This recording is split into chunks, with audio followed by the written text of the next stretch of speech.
A mi em va admirar la capacitat que vam tenir tots plegats com a equip des d'atenció primària per posar en marxa un engranatge i construir el que estava per construir. O sigui, aquest projecte que hi havia de nova realitat s'havia d'executar ja, no hi havia temps per la reflexió, s'havia de fer, i tots plegats vam anar posant el nostre granet de sorra per intentar donar el millor de nosaltres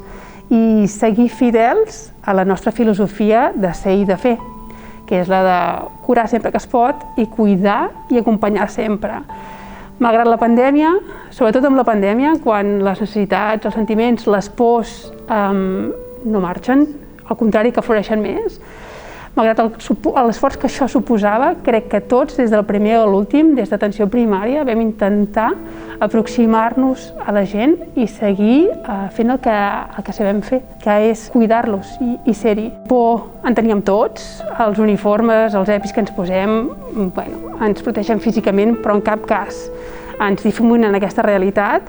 Però malgrat la por i els dubtes i les incerteses que com a professionals teníem, crec que tots i cada un de nosaltres vam ser-hi cada dia i cada dia ens llevàvem pensant que no podíem fallar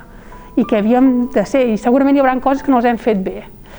però ho vam intentar. No era fàcil, però ho vam intentar acostar-nos a cada una de les persones que ens feien la demanda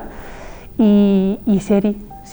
que és quan més ens necessitàvem. A Atenció Primària teníem la voluntat explícita de fer un pas ferm endavant per acostar-nos a nivell comunitari.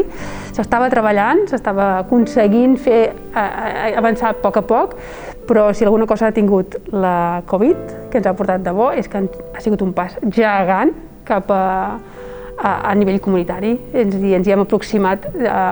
molt, ha sigut un treball no esperat, però sí que s'ha fet, i un cop som aquí hem fet aquella passa de gegant que no esperàvem, però el que estem convençuts és que no hi ha un retorn. Hem arribat a la comunitat per quedar-nos-hi. S'haurà de treballar, s'haurà de fer de forma ordenada i diferent,